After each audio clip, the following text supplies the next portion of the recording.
everyone, I'm Colette. Welcome to my channel Witch Ways, and today I want to talk about something that I made especially for witches, intuitives, people who do priestessing, a lot of divination and work psychically. And this spray is all about easing and supporting the nervous system, but it's also designed to support and balance the intuitive and psychic channels and the channels that we use when we do magic and witchcraft. So I put a few ingredients in it that I normally wouldn't use in a calming spray. I hope you enjoy. I just needed to add that I was having a lot of difficulties with my camera settings for this particular video for some reason, and so it's definitely fuzzy in places. And I encourage you to just throw on the headphones and maybe just listen to it instead. I'd really like to hear in the comments what kind of practices you use as a witch to help stay balanced. So let's jump into the ingredients. I want to start with obsidian. And what I do with that is I make obsidian water to use in an herbal tea, which is the base of the spray. So you can use obsidian if you have it available where you live, but you can also use any dark colored rock. Where I live in Oregon, there is also a ton of basalt. It's pretty similar energetically to obsidian. Both are the results of volcanoes, and they combine the power of earth and fire. Uh-oh, the kitten's being crazy. He might have to go out. I find both of those really protective. Take your rocks and scrub them well. Place them in a clear glass bowl with about a quart of water. As you're pouring the water over it, envision the rocks releasing some of their supportive and protective energy and stabilizing energy into the water. Then let it sit at least 8 hours or overnight. Strain the water off, and then you're going to use that to make the herbal tea. The next thing I do is combine the herbs that I'm going to use in the herbal tea. So the first thing I do is light a candle, and then I gather some lemon balm. I like to use fresh herbs, but you can use dried if that's all that's available to you. Lemon balm has a really long history of being effective against sadness, depression. It's refreshing to the system, uplifting and supportive. The strong lemon scent that's in the fresh leaves doesn't really come through very well when you dry it or cook it. So if you really like that component of that strong lemon smell, I would suggest that you grate up a little bit of lemon peel. The next herb I add is an oak leaf, and this is a great time of year if you're watching in real time to find it on the ground. It starts falling around late summer. Now, oak leaf doesn't really have that lovely, delicious smell that a lot of the other herbs do, but I'm putting this in for witches. And so what I like about it is that it has a real deep-rooted, expansive, anchoring, health-supporting magic to it that I find really effective and supportive when I'm doing magic. My third herb is, of course, lavender. It has such a great fragrance to it. A lot of people don't like it. If you don't like the smell, it's not going to work well for you. So just take it out and put some chamomile in instead.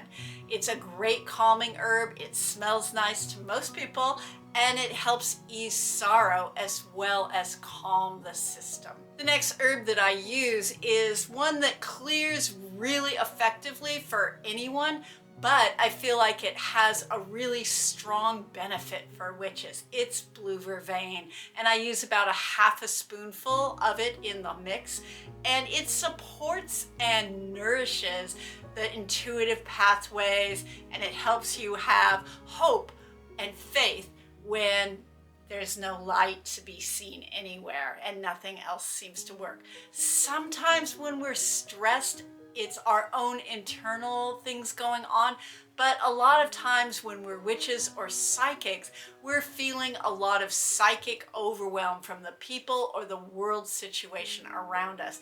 And blue vervain is really perfect at just filtering that out. It's really great for psychic overload.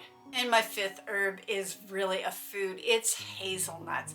And hazelnuts have a long history in Celtic lore and mythology about supporting spiritual awakening and offering wisdom to those who are on a magical path. So I always like to put it in spells for witches whenever it seems like it'll fit. So you can use any amounts of these herbs in whatever proportions you want.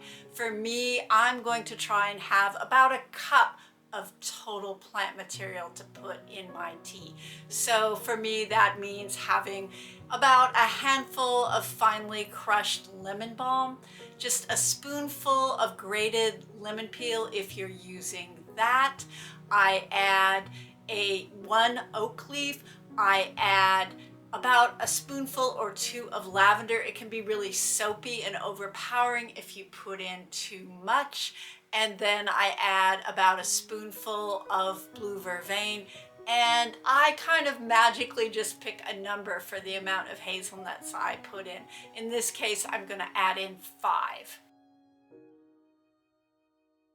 Then take each of these herbs and rub them between your hands or grind them up in a mortar and pestle just to wake the energy up a little bit. And as you do that, you can ask them to bring their properties to the spell. I often find myself humming or chanting or singing the names of the herbs as I'm grinding them or waking them up. But whether you do that or not is up to you. I just thought I would share a few ideas around that if that feels right to you. Once I've done that, I place the herbs in the bottom of a jar that has a lid, and I bring the strained obsidian water to a boil and pour it into the jar, put on the lid, and then I let it steep overnight or at least 8 hours and let a candle burn all the way out. When it's done steeping, measure the amount of tea that you have and then add an equal amount of vodka or brandy or other alcohol to help preserve it. Now I'm going to do a final charging on this spray blend, and so I'll light a candle, and as I light the candle, I'll try and hold in my body the picture or feeling or imagine the picture or feeling of calm, stability, and openness to magical information in a way that supports your nervous system. Imagine yourself feeling very comfortable and very protected, bringing magical information and doing magic, and that your nervous system is happy. And just hold that as you light that candle. I usually use a pretty small candle, like a birthday candle. And so then what I do is add several drops of Rescue Remedy, which is a Bach flower essence. And a lot of people feel that flower essences maybe get overpowered by herbs, but I don't find that to really be true. I've found them to be really nice in combining them with other herbs. This spray doesn't have a super perfumey or fragrant smell. So if you want that, I would recommend getting your favorite essential oil and adding a few drops at a time until it smells the way you want it to smell. Hey, let me know in the comments if you have favorite herbs that you like to use for stress as a witch. And I wanted to let you know that I am still running my Patreon special until the end of November. It'll be linked in the description with all the details. Thank you all so much. As always, until next time, stay safe and be well.